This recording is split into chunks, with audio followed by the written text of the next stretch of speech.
Everybody, and welcome to the ITK Soccer Show. It's the 10th of March and we're watching Liverpool versus Man United in their first ever European clash at Anfield. It's first leg in the Europa League. I think we just found our new intro team, lads. Can't wait to hear it. It's great. I took a pot shot. I chose random WWE production music from the 90s that they used to put over video packages, and it was a winner.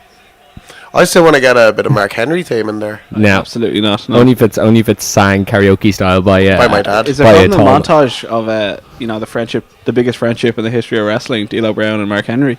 I think this is more like the mid 90s one. Mark Henry cost D'Lo. Cost D'Lo. Sorry, something almost happened there in the football. Cost D'Lo the belt because he wouldn't allow him butter on his potatoes. Did that happen? Did happen. Unforgiven, 1999. I don't remember that. Rasher just almost scored there for United. Moreno doing Moreno. Was Unforgiven 99 boss man Al Snow and that Candle from Hell? Yes. Yeah.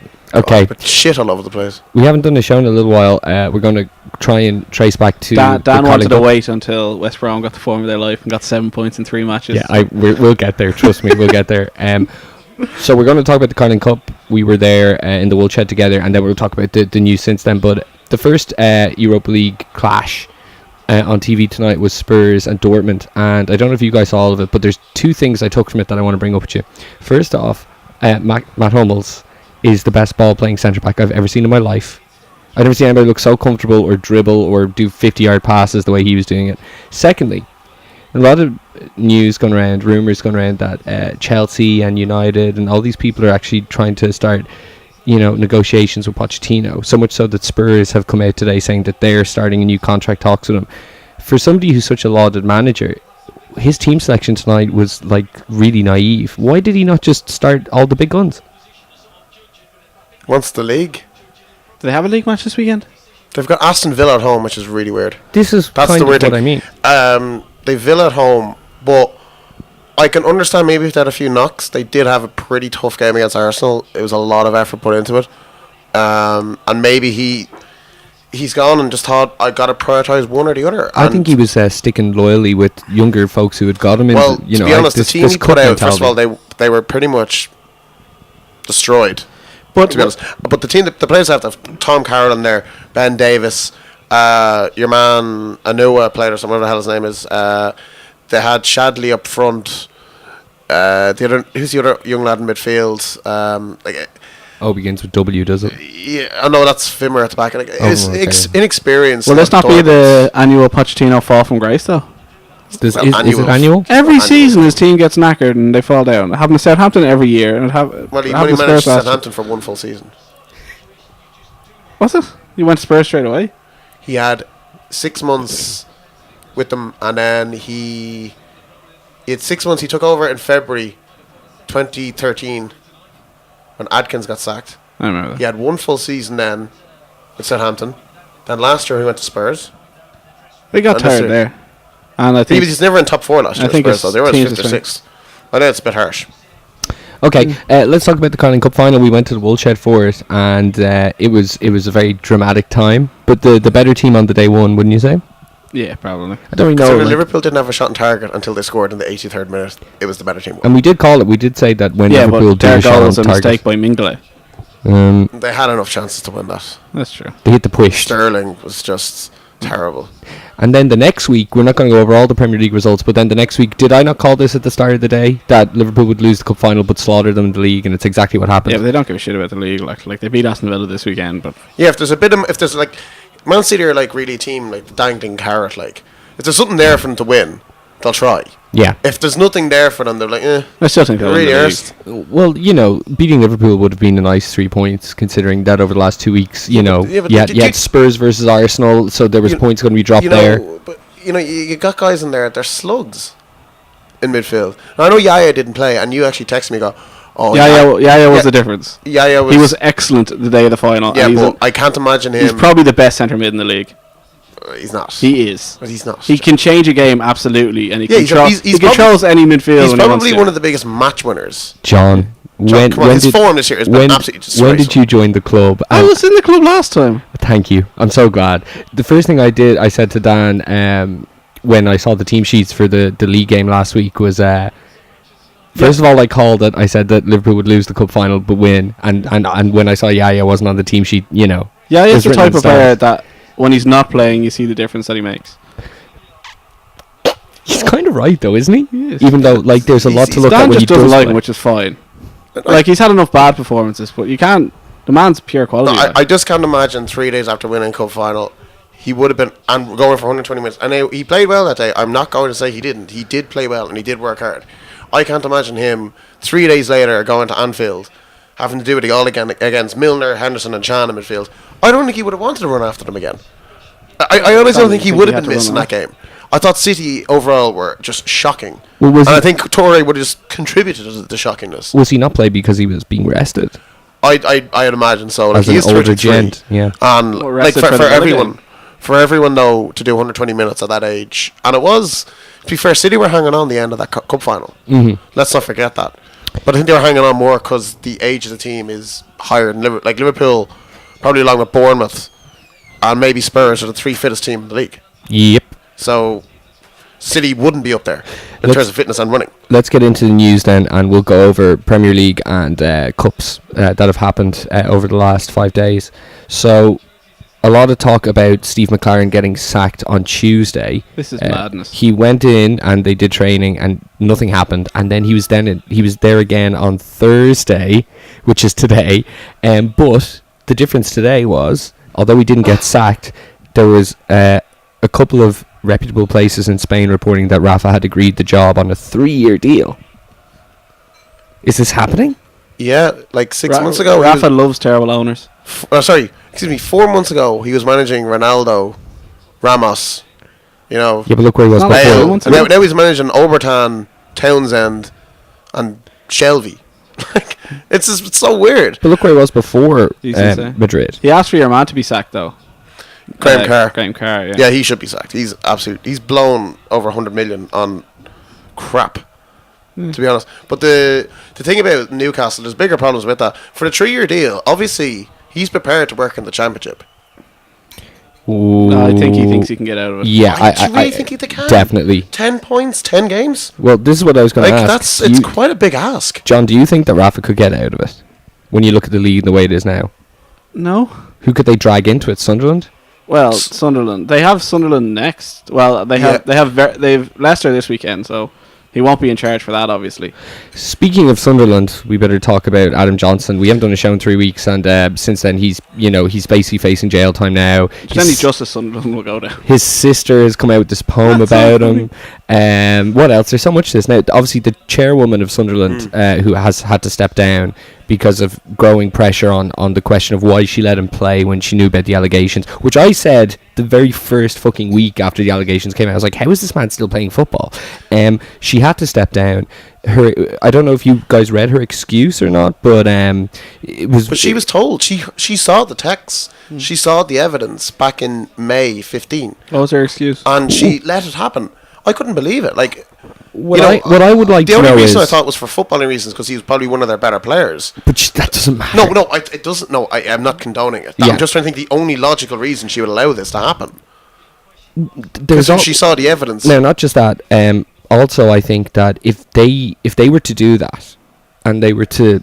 if they forbid him from playing, right? Is that kind of not an indictment? By doing that, are they not saying, yeah, there's something really up here?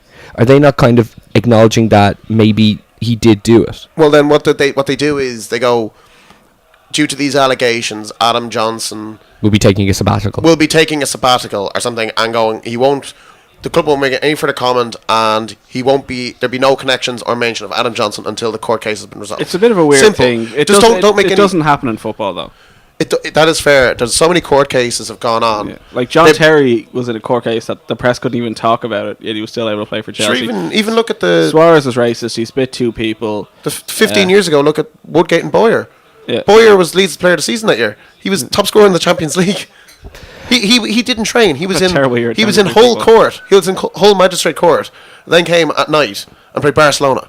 He didn't train. It was incredible. Did Jermaine Pennant not once play with an ankle bracelet? He did. You know, football. Speaking of which, this is football, and you know, football's football, and it's kind of an island to itself. But one thing that we sensible soccer, like. yeah, exactly. But one thing that we did see going back to the Carling Cup final, which I was delighted to see, even as a Liverpool fan, was the idea that as soon as Sacco took a big blow to the head and it looked like he might have been feeling the effects of it, he was taken straight off. Now, every other sports podcast or radio broadcast that covers obviously rugby or especially MMA, concussion is just a huge hot topic that's being batted around. But football, not so much. It's not there yet. Although in America, of all places, they're making all these kind of petitions that at school they're really making films starring Will Smith. Sorry, you go first, John. They made films with it with Will Smith. They do. Well, about concussion, but that's about American football. Football is never like soccer. Yeah. Is never going to be related to concussions, really. Well, see, this is not the case. Well, this is not the case. It's a contact sport, but you don't go head in. Okay. It's very, very rare. A footballer gets a concussion. There's been or even a bang to the head. Okay. It is quite rare. So there's a movement in America at the moment. As we know, soccer isn't like one of their big five, but it is very popular among school children, and that's where the whole phrase "soccer mom" comes from, the stereotype and all that stuff. A lot of schools that are looking at the concussion issue because of American football are also now thinking of banning heading the ball up to a certain age. All I'm saying is this. The only reason I'll stop heading the ball is keep it on the deck. You'll be a better player. That's the only way I'd recommend it. It's nothing to do with heading a ball isn't going to give you a concussion. Say that to Tim Cahill. It's a type of football. Like you're going to have a centre back who just doesn't learn how to header the ball because he'll be a better footballer. Like doesn't make any sense. No. I mean, in terms of technique, I don't know. But you can't say they're going to be a better footballer. Yeah. Okay. Well, look, we can argue whether or not how dangerous concussion aspect is in football, how common a concussion aspect is in football till the cows come home. Obviously, we can all cite loads of sports that are going to be more problematic for head trauma than soccer is. But one thing that we can't, I presume we'll all agree on, is that when something like the Sacco incident that happened at the weekend, 2 weekends ago, this is what football does need to do, though. If there's any, like, look at Lloris, look at like we talked about this. That was the first thing I said to you that day. Yeah, exactly. Lloris, he came back on the pitch after being knocked out for 8 minutes. Are we all agreed then that if there is even a hint of a head injury or a potential concussion, that player needs to be dragged off straight away? Yeah. Oh yeah, no, I agree with that, but I wouldn't be worried about the future of football, like unlike rugby. Or no, of course not. But what I'm saying is, what I'm saying is, football right now, and since the late '90s, is played at a quicker pace and higher intensity than it ever has in history. So we don't know what happens to the modern era player, the modern super athlete player, when they get to their 50s and 60s and 70s, and we won't see that for another few years, and see how head injury has taken its toll on those people. So until then, it's guesswork. And I like the idea that because of concussion getting a lot of press in other sports, that football is going to start taking precautions, and it clearly already has, because that Sacco incident, if it had happened 6 years ago, nobody would have batted an eyelid, and he would have kept playing. Well, like, considering I do believe Aguero just waltzed in and he fell over and he couldn't. He didn't, balance. No, the joke is that could have happened any time, but still, yes. It happened like 3 other times in the match. Yeah, exactly. Okay, just wanted to bring that up. We didn't have that on the list. A lot of places are going mad late in this week reporting something that one paper in France reported earlier this week. So there really is only one source to this. But this is all the kind of, the ducks lining the ducks up in a row story about Zlatan going to United. The idea, of course, is this is only happening if Jose is going, which really nobody really knows if that's a done deal. People have kind of let that go. Like, there's as much United really turned around. 4 games in a row. There's as much reports that he's not going than he is. That's West Brom. Oh yeah, well before that. I guess the question is, hypothetically, if Jose goes to Chelsea, or if Jose goes to United, is that the only way Zlatan goes? I think he'll want a Premier League. He is leaving. Complete his collection. He is leaving. There's just no question he's leaving. Is that confirmed? Yes. Well, you'd fancy him probably to go to the Premier League. So Bayern Munich wouldn't have him. No. So that probably rules out the German league. Man United probably need a big name, which they're going to go for.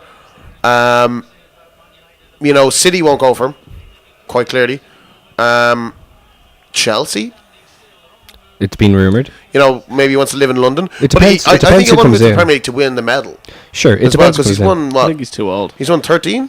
He was very good last night. He is the It was a very third. poor Chelsea team. The Chelsea defense was laughably poor. I'm gonna get to the Chelsea match. I want your opinion on it in just a second because I didn't even see the goals. I didn't even see the highlights. I was at rehearsal yesterday, but we'll get to that. But the thing about Zlatan is WhoScored.com, which is the statistical analysis of all the leagues. He's the third highest rated player in the world this season, and he is obviously the first highest rated player over 30 years of age. I don't know how he'll do in the Premier League, but we'd certainly all like to see him. He still has something in him at the end of the day. Now, is Ronaldo not over 30 yet? Sorry? Is Ronaldo not over 30 I think yet? Ronaldo is 30. Ah. I think that's where they're getting it. Now, moving on to the Chelsea game. So, if Zlatan goes and Lavezzi has gone to China, obviously, and Cavani is a question mark, PSG are certainly going to have to spend this summer. This is a fact. And did we see telltale signs of somebody that they're going to be getting on Wednesday night? Giroud? What? Possible Replacement. This Hazard Di Maria shirt swap. He's like it's Torres levels of. Would you really want Hazard at the moment? Like how much are they going to have to pay for him? That's the $1 million question. Like honestly, is he worth more than a £10 million player at the moment? Absolutely not. If he plays like last year, yes. But see, this is it. He'll be valued on last year, which doesn't make sense. He shouldn't be. No. Like he's valued, I'd say, 25 million because the last 12 months have been shocking. More than that. Yeah, way more. Yeah, but his last 12 months have been so bad. Yeah. Like I think for his goals and assists in all competitions, you can count at one hand. Sure, I think so. Like, come on, like Danny Rose has more shots a game than Hazard does. Like you have to take form into account as well. You do. Sure, but Dan, like it's 2 years ago. Football. What's he there since? He's there since 2012. Yep. He's kind of been okay every year. He's never been. He's always been like, oh, he's got potential to do something. But last he's been season, more mediocre Yeah. than brilliant at his time at Chelsea. Sure, And they paid 30 million for him. I don't think that's true. Dan, the fact is that last season he was by far the players and the fans and the FA's player of the year. He was the best player in the league. Best player of the league by far. And here's the thing, you know as well as I do that it's not about form. If you get into the tier of you will sell an awful lot of shirts and you're halfway decent, you're always going to be linked to a big club. Depends on how the Euros goes for him, though, doesn't it? Like if Ireland get through the group and Belgium don't. To be honest, Belgium have a team where he doesn't have to start, in my opinion. Not saying that he won't. I don't think they do. But well, if Kevin was fit. that's lovely. Okay. Chance here. Sturge. Jan. Oh, he's Took the wrong touch and So dead air there. Okay, so in terms we shouldn't do the show when Liverpool are having an important match, should we? In terms of the game anyway last night, lads, what can you tell me? Was Zlatan's goal good? Both goals were the exact same. The first goal for PSG, Gary Cahill was following Zlatan's run, Ibra's run, and then stopped to cover, which he didn't do. So it was really poor. And then Azpilicueta fell asleep for both goals. So some of the press are going mad that Ibra played well. He didn't. Costa played well, I guess.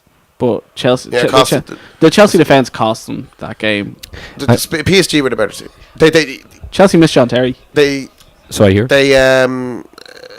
PSG, they just control the ball so much better. They didn't even have Verratti in midfield, and they just like a team. It's sort of a good team in midfield. They just get the ball, and they just take the sting out of a match, and they just slow it down, and they have Chelsea. Is it penalty? Okay. They have Chelsea maybe pushed 11 men behind the ball. PSG's just controlling the game. Chelsea couldn't do that. Verratti was injured. And Rabiot came in and scored. Was he missed? Evidently not. Rabiot scored.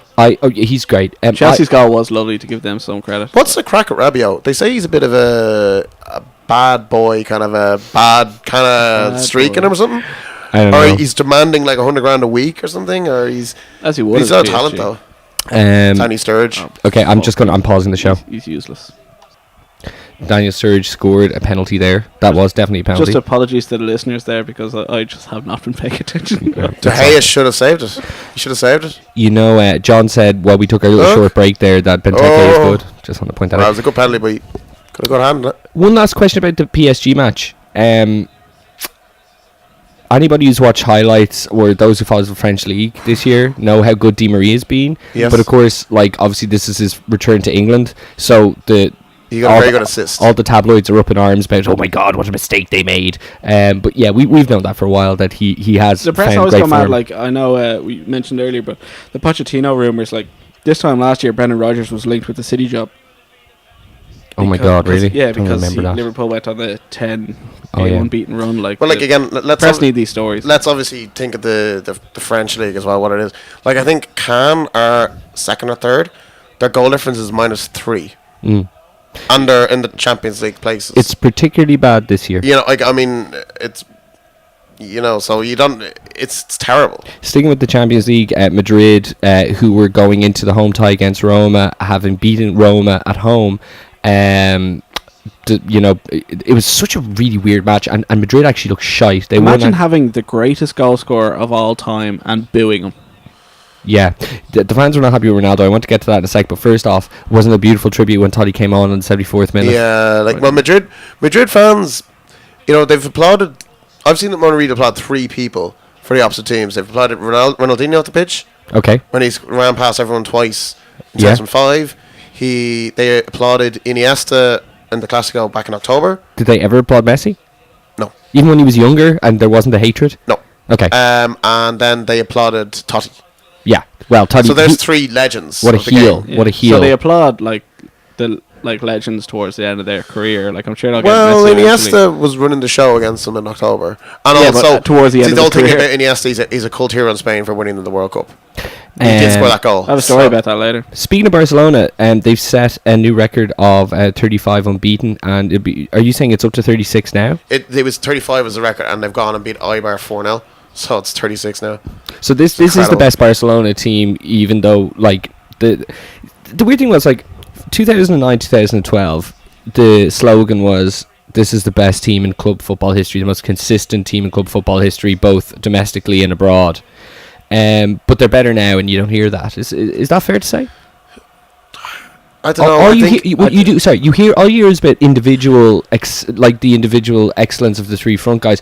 But it's just because it's not as ticky taca. Now they're not as great a team. Is that what it is? I think it was more of a surprise, maybe. Like, this year, Messi has been the best player in the world for 5 years now. Would I be right in saying that? They're in. Suarez was like the best player in the Premier League since Ronaldo. 2-0. What a save! What a save! That was pretty incredible. Strategy? Sorry, no, I will be not. Oh, wow. Man. What a save. You should have scored. Rue that.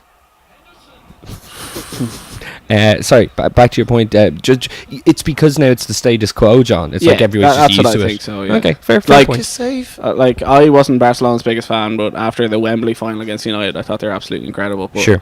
Watching them now, and like, they are. I don't like that the Champions League has never been won by the same team twice, but Barcelona are going to do it, because I watched a bit of the Munich-Dortmund game, and I think it wasn't great. It might help Munich that Dortmund are actually challenging them this year, and they're not.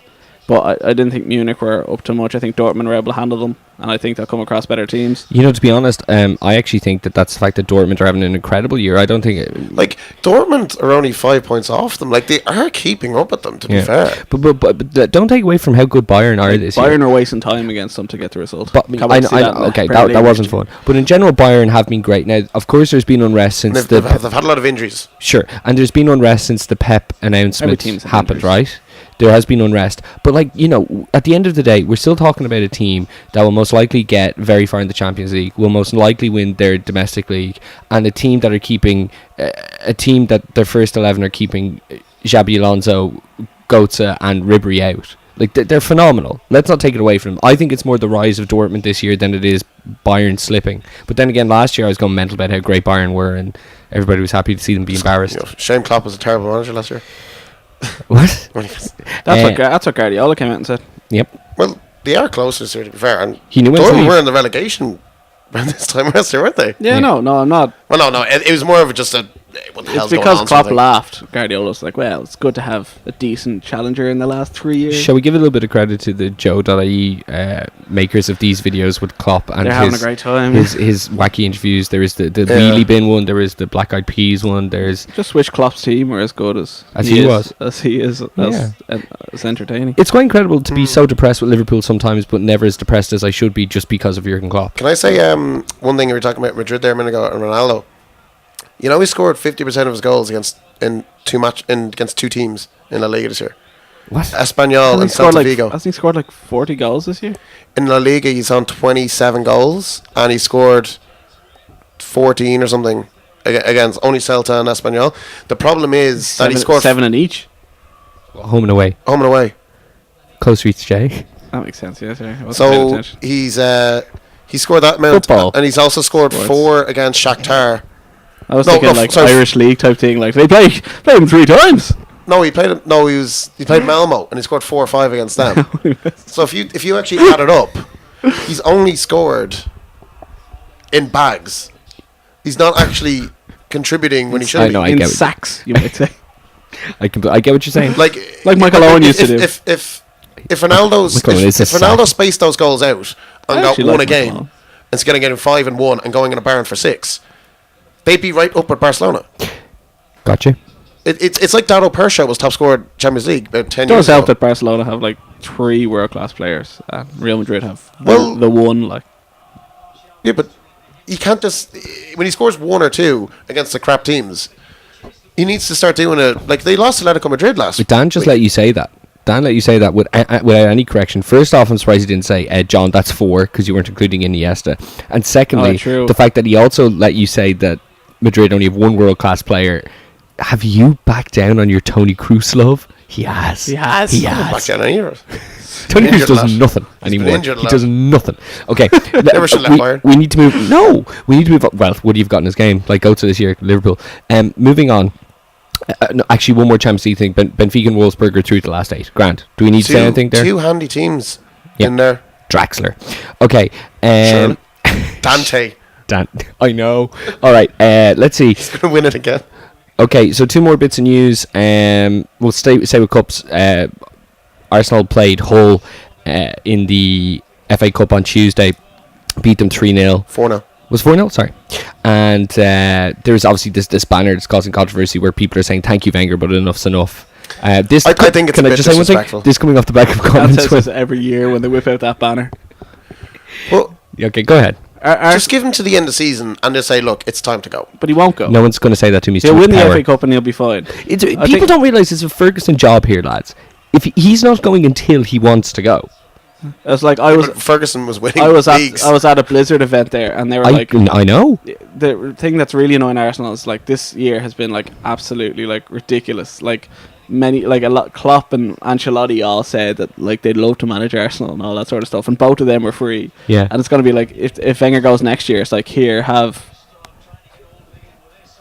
I don't know. Whoever doesn't get the Chelsea job, like Blanc, Conte. Ancelotti's at Munich. Oh yeah, sorry. We'll keep forgetting that. That'll be Champions League semi-finals next year. I keep forgetting that. Sorry, how weird would it be if City get Bayern in the quarterfinals? It'd be incredible. Because Pep might be going in their team who might have even been Champions League. That's true. Yeah. Okay. Finally, Premier League have put a cap on away tickets. You cannot charge more than 30 quid to the away fans. I'm loving that. Yeah. Arsenal lowered their tickets by £3. How much were Arsenal charging away ticket prices? I'm not sure. I'd say it was about 60 quid, I'd say. They were charging 75 for the Munich game for the Bayern Munich fans, weren't they? Yeah. That's Champions League, so it might be a Class A game, wouldn't it be? Yeah. Oh, definitely. Oh, my word. Oh. Penalty. No.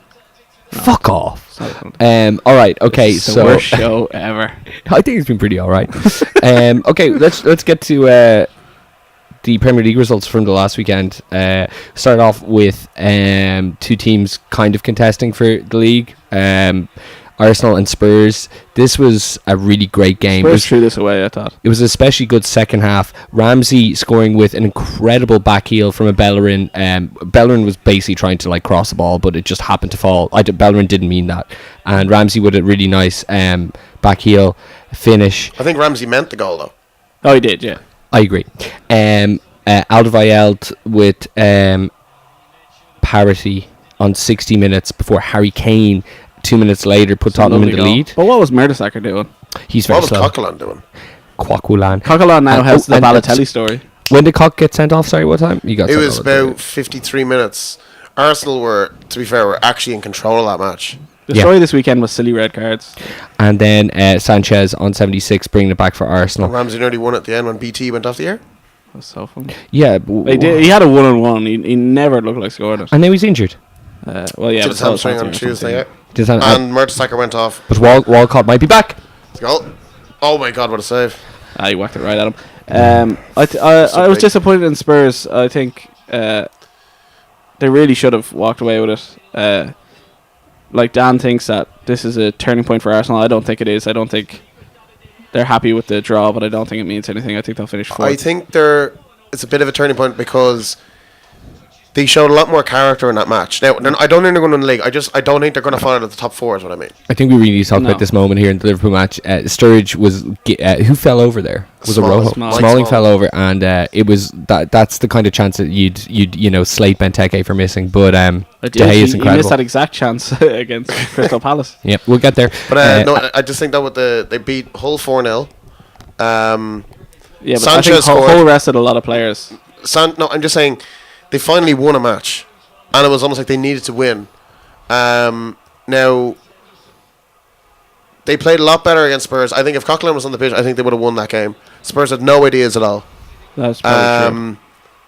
And they came back as well and won and got a draw on that. And a draw was a fair result over the full 90 minutes with the sending off and everything. But they came back and got a draw. Yeah. They got a 4-0 win against Hull. I know it's Hull. They're through the next round of the FA Cup. They've got Watford next round. By the way, since they've turned to the Emirates FA Cup, Arsenal haven't had one away leg. We're just putting it out there. They don't have Watford. They do. And they have... In the FA Cup. Are you sure? I'm pretty sure it's Watford. I'm pretty sure it was Watford Reading, was it not? Yeah, I think Watford Reading is a replay. Parody. Whatever. But I think it's no, because Watford beat Leeds in the last round. Well, maybe it's Reading. I don't know. It's a team at home, and they should be beating. Dan. What's your final point here? Are you saying that? I think they're not going to find out top four. I don't think they'll win the league, but I think they've stopped the rot, and I think it could be not a catalyst, but it'll be a turning point to stop falling out of top four. Well, yeah, they haven't lost in 3 games. Okay, so Swansea beat Norwich 1-0. Swansea, I think we can safely say they're not going to be relegated. No, there's teams that are worse than that. Swansea have had a really good few weeks. The 3 are going down. Will be the 3 down at the bottom right now. Villa, Norwich and Newcastle. Yeah.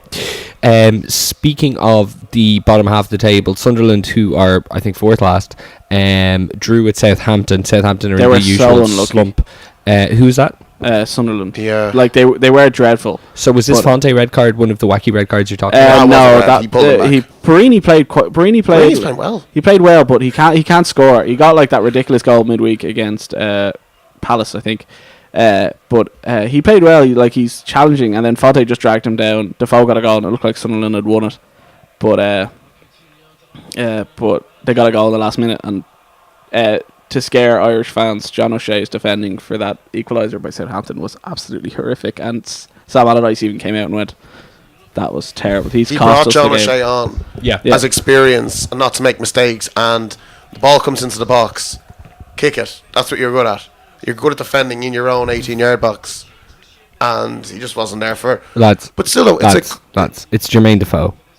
And whatever you say about the man, he can score from anywhere, anytime. He's class. I wouldn't bring him in the England squad. That's what you're suggesting. No, what I'm suggesting is he's a lot better finisher than anybody. He's always been a great finisher. He's worth the big wages. You remember last year they signed him, and you're like, is he worth that? He's. I would have put him. Do you remember he's in FC Toronto last year? Yeah. But I'd class him as like a really shit version of Inzaghi. That's so unfair. Well, his overall play isn't very good, but when he gets into the box, he comes alive. But Dan, it wasn't like Inzaghi was putting away fucking like 15 a season. Oh, he was. My arse. Inzaghi was a bit player for the last 5 years of his career. Yeah, because he played till he's 37. Yeah. And how old's Defoe now? Yeah, and you started watching Italian football, 2002, 2003. You retired in 2007. Yeah. 2008. I did see him at the end. Yeah, and he was also banging him in with Juventus for fucking years as well. And with Lazio, I think, as well. I think Defoe now is better than Inzaghi was at the same age. Yeah, he probably is. Okay.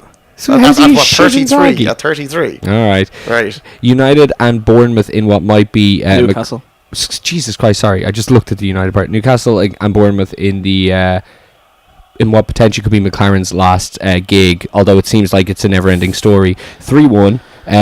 You'd say it's a great win for Bournemouth. Bournemouth. Are great. Just to give Leeds their credit, Max Gradle for that first goal to Stephen Taylor. OG was incredible. Like he danced through them. Now I don't know how Newcastle are like how to give a player that played against that Newcastle team any credit, but it was incredible. He's really good. That fella. He's really good. But that's Bournemouth probably safe now, which is great because they've been quite good this year. Yeah, I think. and they've also got, as I said to you last week, the most underappreciated left back, Charlie Daniels. I think he's really good. Yeah, Dan's a big Paul Daniels fan. Paul Daniels, and a big Charlie Daniels fan. You know, one thing about Newcastle, the sad state of affairs that club is at. They got relegated from the Premier League in 2009. Yeah. Their two starting centre halves when they got relegated was Stevie Taylor and Colaccini. Yep. They lost to Bournemouth. Two centre halves were Stevie Taylor and Colaccini. Those who don't learn from history are doomed to repeat it. 7 years later, like that just shows how the club is. How and it's I know not they like brought in Bemba, it's not like how are these guys still playing at the club? But it's not like they're not spending money as well. How can a team who get relegated come up and be doing nothing for years? They just don't see defence as a problem area. It doesn't make any sense. But like, I can't like what actually go to any other Premier League team 7 years ago. What were their centre halves? Sure, it's incredible. Man City bounced back after Liverpool defeat against Villa at the Etihad 4-0. There was a great moment of this where a pigeon landed in the end that Man City the end that Villa were attacking and sat there untouched for 20 solid minutes. Yeah. What? And the fans were singing, "Sign him up, sign him up." Oh. Yeah, the pigeon was just standing there. Like the ball was just in Villa's half for the whole game. The pigeon what was the stats on live score? It was like 80% possession. Yeah. 0 shots for Villa. It was just like they're going down. And the effort they put in the second half, or lack thereof. Like it was just like I know like they knew they're gone, but it was just like it was terrible. Goals from Toure, Brace Maguire, and Sterling as well. Aguero missed the penalty.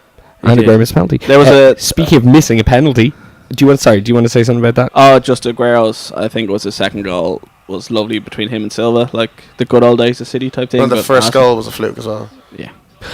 Speaking of missing penalties, this was incredible. I came up to Dan's house and it was 2-0 Everton, Lukaku and Lennon. 10-man Everton. 10-man Everton because Morales had a red card on 34 minutes. Then we saw a penalty given to Everton. Lukaku missed and I thought nothing of it. And then you started texting us, John, and within 8 minutes it was 3-2. This is the third time that Everton have given away. A friend of mine, leads like this. He's a comedian, he's an Everton fan, and that's where I got it from. Is that why he's funny? I wasn't paying. Well, yes. He just walks on stage and says, I'm an Everton fan. But he put up going 2-0 up, down to 10 men. That was another silly red card, by the way. He got a yellow for diving Morales and then tackled all in the first half. And then he just goes, I think he said, 2-0 up, down to 10 men, and fuck nuts brings on a striker.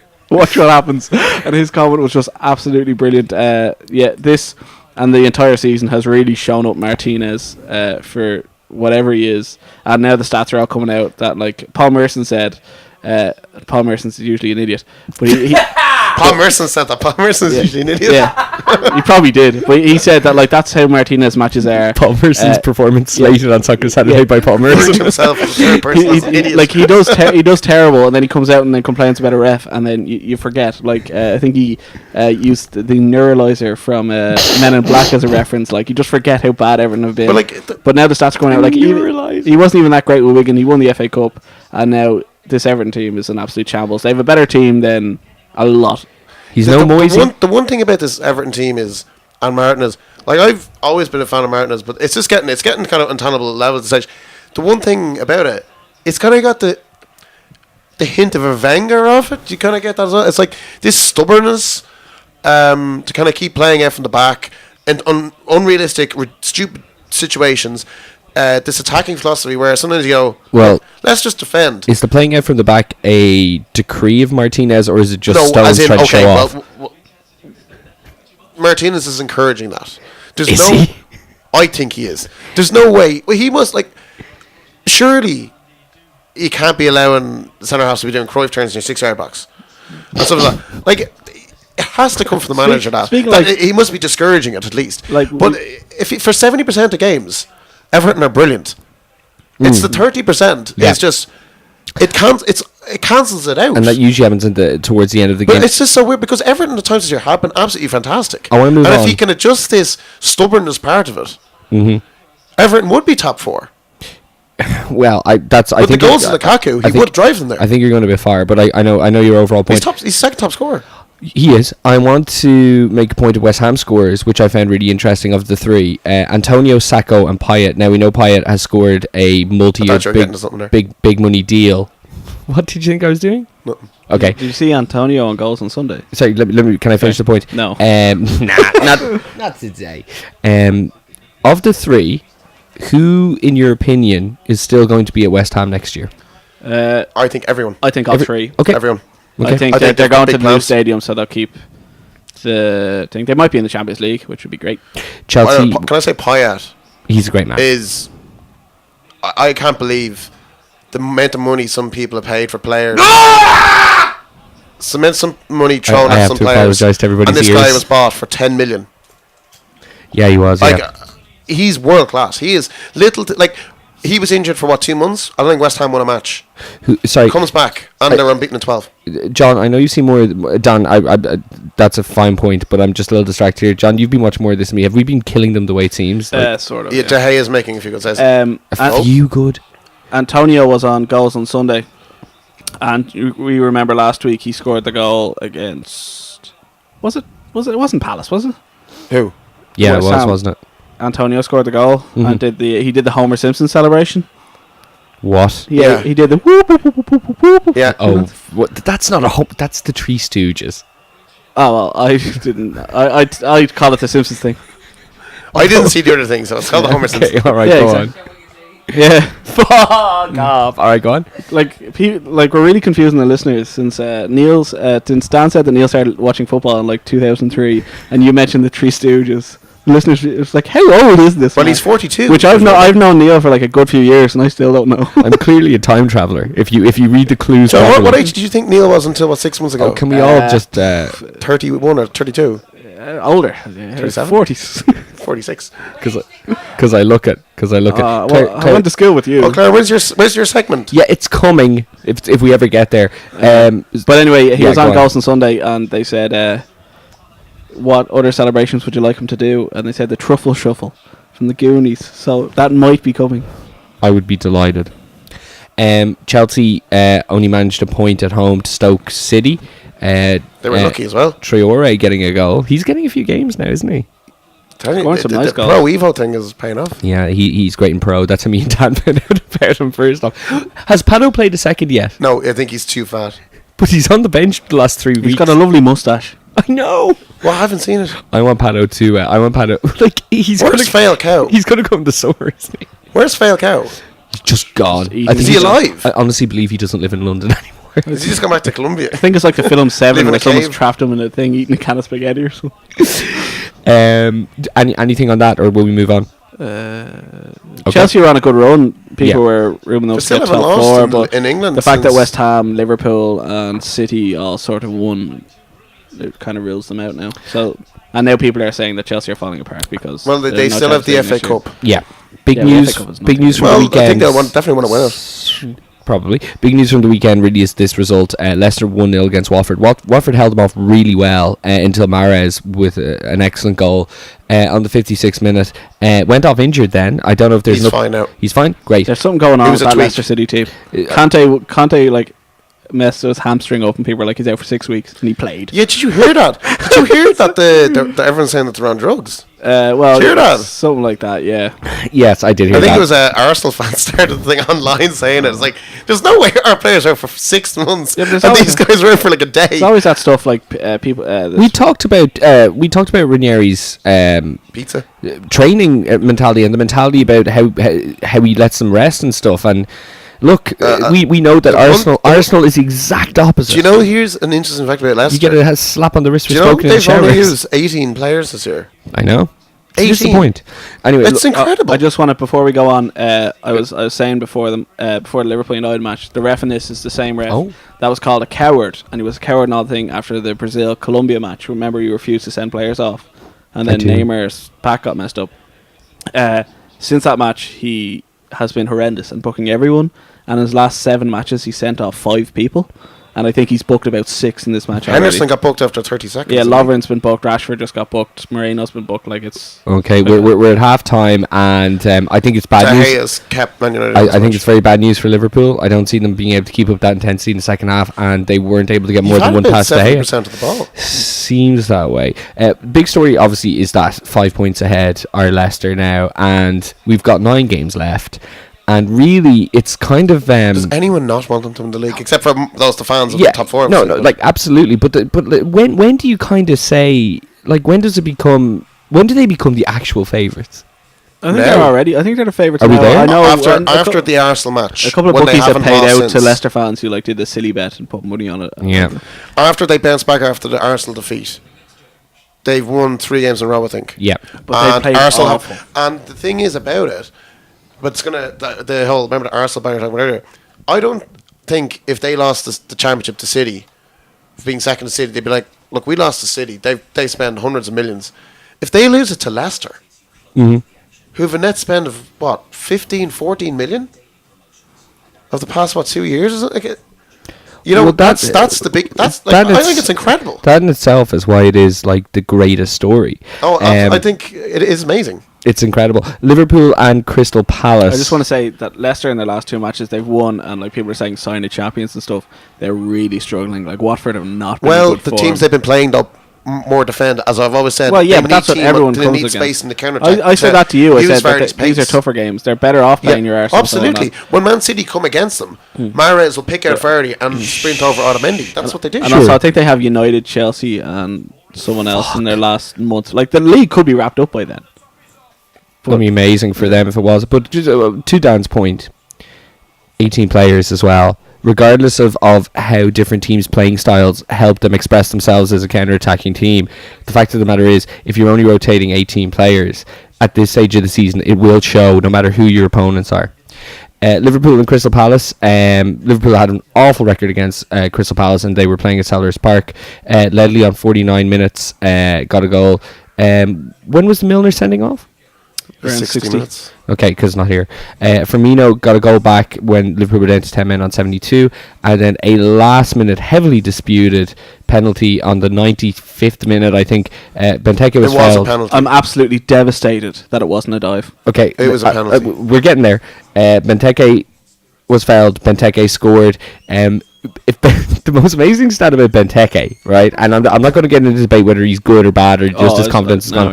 I don't want to get into it. You know this stat? Yeah. Without Benteke's goals, Liverpool would be in the relegation zone. I've said that. He's won you so many matches. Yeah, he's got 12 points. Shit. Fuck me. He's won you Bournemouth, Leicester, Sunderland, Palace. Is that stat enough to make you be okay with him getting another season? I'd give him another season. That's all I want to know. Okay, was it a penalty? Yes. It was a penalty. I didn't. Was it? When I saw it first, I was like, "That's a dive." But yeah, that's what I thought as well. The knee went into him. He didn't. There was contact. He's 6'2". In the words of my uncle Jimmy O'Byrne, football is gone. After Benteke went. Let me ask you this then: was it a penalty, or was it a penalty by modern standards? It's still a foul. If that happens in the middle of the semicircle, in the middle of the pitch, that's a foul. If that happens in the semicircle, it's a free kick. If that happens in the semicircle in the middle of the pitch, Benteke doesn't go down like that. Don't pretend he does. I think he would have if it was 96 minutes. Fuck off. In 96 minutes, he would have, because it would have got them a free kick. And I go, look, we're 1-1. What we can do is, we're not going to lose now. We can throw the ball into the box in the last minute. It's the last kick of the game. Benteke by far is the Liverpool player who's been fouled the most and the decision not given this season, right? And he hasn't had that much playing time the last 5 months, but he is the player who's been fouled the most times without the decision being given because of his size. Whether it's in slow motion or whether it's in real time, this did not look like something that would down a guy like Benteke. I think it's a modern day penalty. I don't think it's a foul. But he still touched him. There was contact there. It hits a standing leg. It hits a standing leg. A player will. Like it's a weird one. I do think it's. I just want to say neutral. It's a penalty. Crystal Palace were very lucky. I think they were the better team. Mingale made some very good saves. He really did. Actually, I have to talk about. I have to remember that. Go ahead. Adebayor hit the crossbar. They eventually got through. Like people were texting me another corner. I don't really think that was as fair. Like it was a decent strike. He had to hit it through a lot of bodies. But then. McCarthy, I think, who was in goal for them, who I really wanted Liverpool to sign in 2012. He played like world class against us. He was playing for Reading, and he was absolutely brilliant. I still think he's a brilliant keeper, but he gave the ball to Firmino, and Firmino was very cool and put it away. He's the best player in the league in 2016. Stats are literally there. It's crazy. He is. And then Liverpool won it somehow, and Pardew went nuts, which is always great. Pardew went nuts. We can talk about that a little bit more in a moment. It is a big win for Liverpool. 6 points off top 4, is it? Two wins off top 4. Teams around there. But with a game in hand as well. I think the thing, though, the problem is not necessarily the City points. also have a game in hand. Correct. It's the thing with Arsenal are 4th at the moment, are they? Of course they are, probably. I'll check. It's not necessarily points difference at this time of year. It's the amount of teams you have to jump. Yeah. That you need 2 or 3 or 4 teams to drop points rather than you gaining 6 points. That's not really the hard part. But Dan, we have a game in hand. No, absolutely. And you're playing much better than you were. Much better. Okay. I still think your goal difference as well is poorer than everyone's range, isn't it? Interesting to see Arsenal. Like I was saying that we for the top 4. Look, they're listen, all like way ahead. Can So you have to actually get another point to beat them. You always talk about goal difference, right? When was the last time that goal difference made a difference? Made Man United, Man City. Made an actual difference. 2012. In between not getting top 4 and getting top 4, it just doesn't happen. Yeah, it's points usually. Yeah, exactly. So forget about the goal difference. Well, I'm just saying it's an extra point though. I'm fine. We're not really getting Champions League. I think there's too many teams to beat, and I just don't think. I think West Ham don't have anything. I'll tell you. I think I agree. Actually, I think if you had a free run next year without Europe, look what Brendan Rodgers did 2 years ago. It could work in your advantage. It could work to your advantage. I'm pretty sure we'll be in the Europa next year. Probably. Maybe. I'd say you should be. West Brom. I did give a go at this tournament. Not that I'm not terrified. Like, even looking at live score on my walk down to see what the thing was in the Spurs match, we'd probably lose against everyone else. Like, that was the joke when this draw came out. That it was like, typical Liverpool United, get the easiest draw possible. Like, have you ever seen, by the way, more hype about a Europa League match since Fulham in the final in 2020? No, but it is a massive match. It would happen. It'd be the same if it was Real Madrid and Barcelona. No, you know what I mean. Exactly. No, also, we follow English media. You know what I mean? Yeah, just because it's never happened in go to Spain, like this. The Spanish ITK soccer show are probably like going, Liverpool, Man United as well. I want to subscribe to them. So sexy accents. That really weird pundit who claims to be an English expert and who says Celta Vigo are the best team and hardest to beat in the league. Celta Vigo, great team. No, I can't hire Dano Carroll. I want a Spanish equivalent. Dano Carroll. They did beat Barcelona 4-0 this year. Never mind, he's here. West Brom beating United 1-0 at the Hawthorn. The player who I wanted instead of Benteke with the goal. The Rondon. Was this a deserved victory for West Brom, lads? I didn't see Mata it. got a silly red card. Well, in Van Gaal's word, he shouldn't have been sent off because one Mata. He's never got sent off before. What an amazing way to put it. It was 2 yellow cards. It was stupid. West Brom probably wouldn't have won against 11 men, but okay. What we're going to do is let's just go over this real quick. So Leicester on 60, Tottenham on 55, Arsenal on 52, Man City on 50. West Ham are 1 point behind Manchester City. There is absolutely no denying this, in my opinion. If it wasn't for Leicester being where they are, West Ham would be, and Spurs being where they are, and the fact that it's so unlikely, especially the Leicester thing, everybody will be talking about West Ham, and it's so to their benefit that nobody's talking about West Ham. They're fucking a point behind City. That's what happened with Spurs, and then people started talking about Spurs. But they won't, because Spurs and Leicester are still going to get this attention. But I think we're all agreed that the top 4 right now are probably eventually going to be the top 4, even though we're 9 games out. Yeah, probably. I think I said that was a top 4 about 6 weeks ago, and I'm going to stick with it. We're going to do the end of the show now, but we're going to cut back in at the end of the United Liverpool. So let's do our teaser. Dan, our last teaser was all those weeks ago. Name top 4 scoring defenders in Premier League history. Oh, super. Super. Wait, what was the question, sir? Was this from the last Oh one? no, it was like a month ago. Yeah, but this was. I don't remember you asking this. I asked like a month ago. I just forgot to get an answer. Okay, grand. Any ideas? Martin Skirtle. What was the question? Well, they're probably for own goals. Huh? If you can count goals Okay. and own goals, The answer is this centre backs or any kind of defender? any defender. Oh. In England or Premier League. John Terry? John Terry. Big match John. He's number one. Upson? Upson? No. No, not Upson. Who's the? I know you're thinking of. It begins with a U. Never missed a penalty in his career, I think. Unsworth, yeah. He relegated Dennis Irwin. Sheffield United. after playing for them 6 months. Dennis Irwin. No, a different Irish fullback. Ian Hart? Yeah, Okay. Wow. I've got them all. And is the other one a full back or a centre back? fullback. He's still playing. Well, In the league? yeah, well, he doesn't play really anymore because he's injured.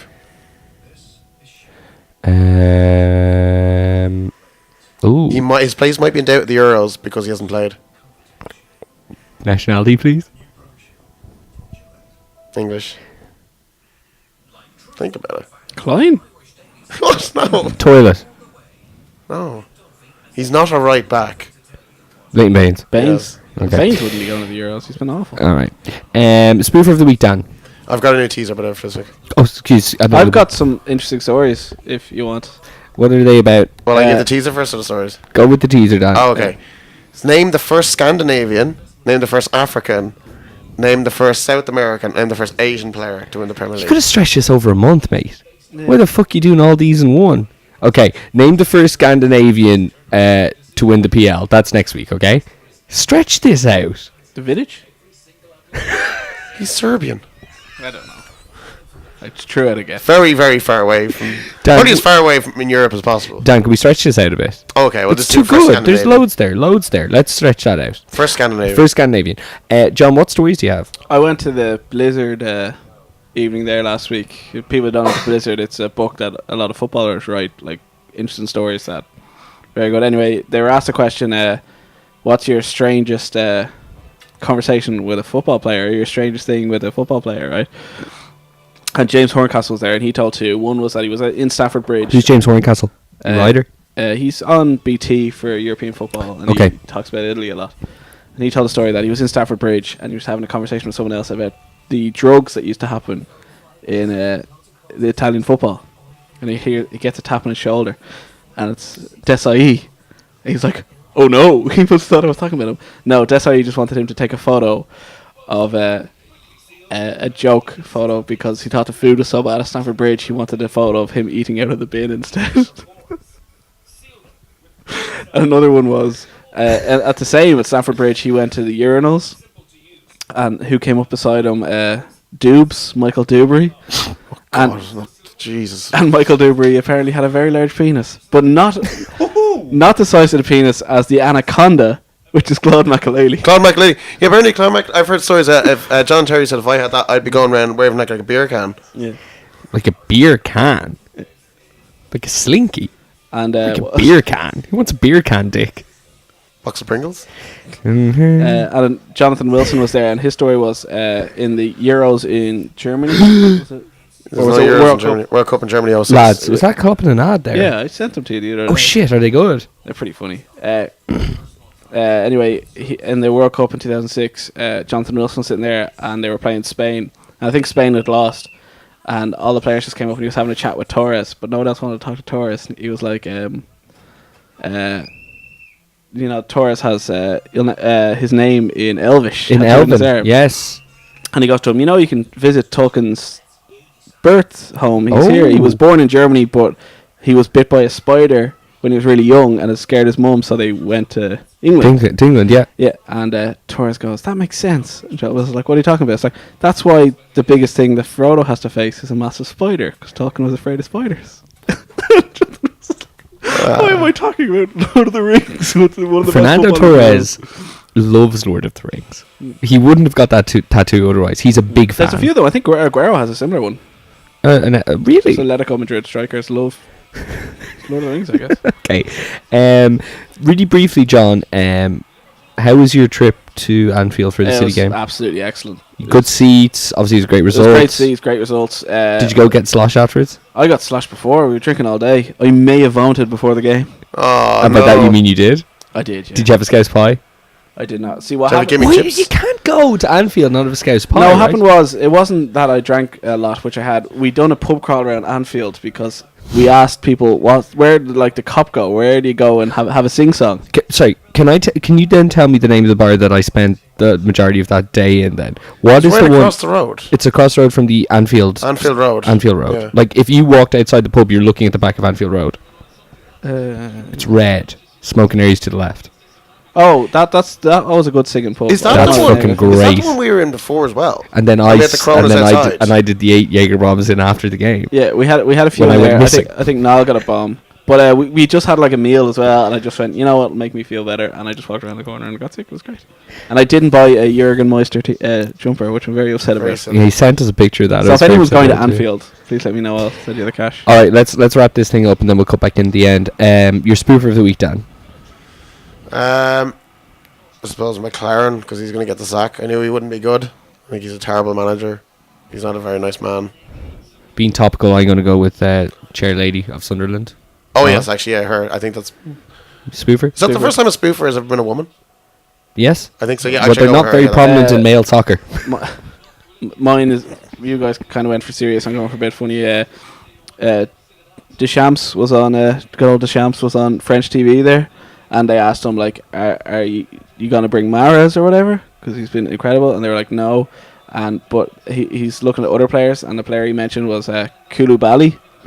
See the guy off Inter? Yeah, and he went to go see him and all. Later to find out that Koulibaly has 5 caps for Senegal. Super. And also, That was a joke in here, that. Looking at your man Shane Ferguson. Yeah. Well, that's Shane Ferguson. He's a really good player. I'd like to get him. He's a right winger. Yeah, he's on loan from us. Yeah, and Sepp Blatter says he wants more recognition for FIFA. He was very annoyed at the election. He's actually getting... there's more evidence going up against him now. Yeah. Come out in the last few days. Even though him and we never actually discussed this. Him and Oh, your man Gianni is the new FIFA president for the commission, right? we did. Tokyo Sexwell was gone by the first round of voting. Very upset. What we didn't mention The ITK is, were personally endorsing him. personally, that Pellegrini and oh god, French UEFA. Not Pellegrini, Platini. sorry. Platini and Blatter? and Blatter had their sentences, their suspensions reduced. So there you go. But yeah, that reminds me of a story. Ken was away for World Cup 2010. So this was just when Bale was come to real prominence, when he was like no more left back Bale. He was like left wing. And a lad came up to him. He was in Spain, so there was plenty of English people around the resort. And this guy came up to him during, I think it was England, USA, and goes, I just can't believe how young Gareth Bale didn't get in the squad. Amazing. I remember someone said to me, I think it was like Euro 2008. They go, I can't believe Messi hasn't been paid for this Italian team. Like, they really need a good striker. I'm like, what? He's Argentinian. No, he's Italian. Ends in I. I'm like, just because he ends in a vowel, like, does fucking Jeff Kenner or Mark Kinsler, like, you know, fucking Robbie Keane, like, they all end in fucking vowels. Like, Robbie Keane would like to be Italian. they're all after the pasta, like, you know. Your hero of the week, Dan. I don't know. Okay. No real heroes. Leicester. Mahrez. John, your hero of the week. West Brom. It was Mother's Day, as some people know. Some people. And Ajax, when they were instead of mascots, walked out with their mothers, the entire team. That's really cool. And just people want to know. Remember when Suarez bit the fella? Which one? The at second Ajax. one. No, at the World Cup. Chiellini. Yeah, his international ban ended this month. Really? Only now. That's why he's been so good. How long was it? It was very no, long it wasn't. It was just games. a lot of It was games. games. Yeah. Wasn't it? 10 games. That's what it's on.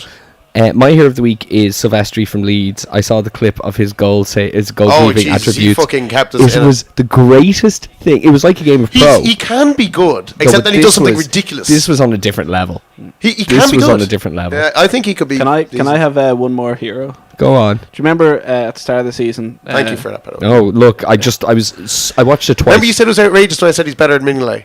Isn't it outrageous? Yes, he had one good game. Here's what I He said a few of them. He was a very good shot stopper. He's very good shot stopper. which And he means- also which means- punched a lot into the box that if there had been a decent player, he would have. Who got the card there? Coutinho for having a bit of a dive. My hero, do you remember at the start of the season Ranieri said he'd buy them pizza if they got a clean sheet?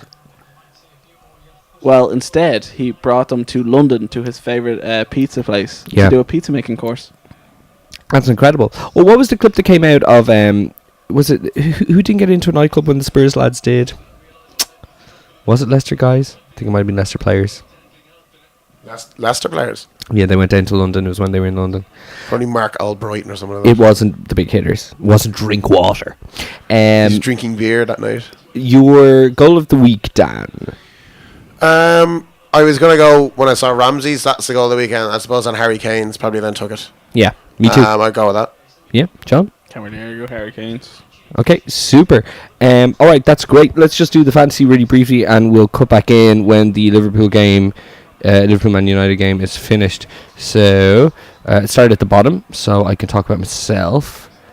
I really wish I'd kept it up after I did 4 weeks in a row. But let's see. Jared's still your captain. Most likely. Okay, let's see. I'm still above 3. I'm still above Tommy, Reg, and Sean.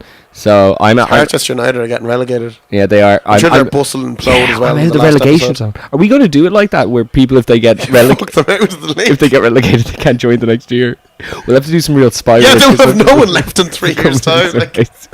Oh yeah, because nobody. It'll just be the 3 of us left. After you get relegated. Well, after all the people that we talked to in the pub a few weeks ago who listened to the show and aren't in this league, we just have to rope them in. Like, that's it. Okay, so a big shout out to Niall, who we watched the Carling Cup with. He's a great man, and he will replace you one day, maybe permanently. I'm fine with that. Obviously not. Just get a different member of that family in sports Liverpool. Dave Rogers, Get his uncle in. Good old fashioned yelling at people. It's what you need. Rob Normal, Ronan O'Reilly, Seamus Stacey, Dave Brady has dropped to 15th, while John Carroll has moved up to 14th.